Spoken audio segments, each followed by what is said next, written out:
കിട്ടുമോ എന്നറിയില്ലല്ലോ. അപ്പോൾ ഞാനും വാപ്പിയും കൂടി വേഗം ഓടി. ലാസ്റ്റ് ഫൈനലി ഞങ്ങൾക്ക് ടിക്കറ്റ് കിട്ടി. ഇനി വെറും 1 മിനിറ്റ് സിനിമ തുടങ്ങാനായിട്ട്. അങ്ങനെ സിനിമയൊക്കെ സ്റ്റാർട്ട് ചെയ്തു. അടിപൊളിയായി.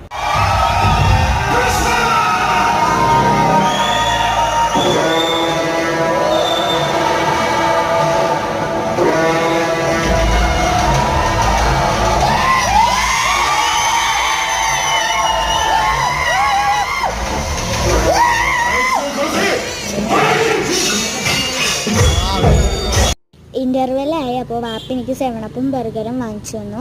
അപ്പോൾ ഞാനത് അവിടെ ഇരുന്ന് കഴിക്കുമായിരുന്നു. അപ്പോൾ എൻ്റെ ബാക്കിലിരുന്ന ആൾക്കാർ അവരൊക്കെ ഫുൾ കൂലായിരുന്നു, ഫുൾ രസമുണ്ടായി. പടത്തിനെ പറ്റി പറയുകയാണെങ്കിൽ അടിപൊളി പടമാണ്. നിങ്ങൾ മസ്റ്റ് വാച്ചാണത്. എന്തായാലും നിങ്ങൾ കണ്ടിരിക്കണം. ഇതിൻ്റെ രസം എന്താണെന്ന് വെച്ചാൽ ഞാൻ ഇതിൻ്റെ ഫസ്റ്റ് പാർട്ട് കാണാണ്ടാണ് പോയി സെക്കൻഡ് പാർട്ട് കണ്ടിരിക്കുന്നത്. ടി വിയിൽ വരെ അടക്കം വന്നിട്ട്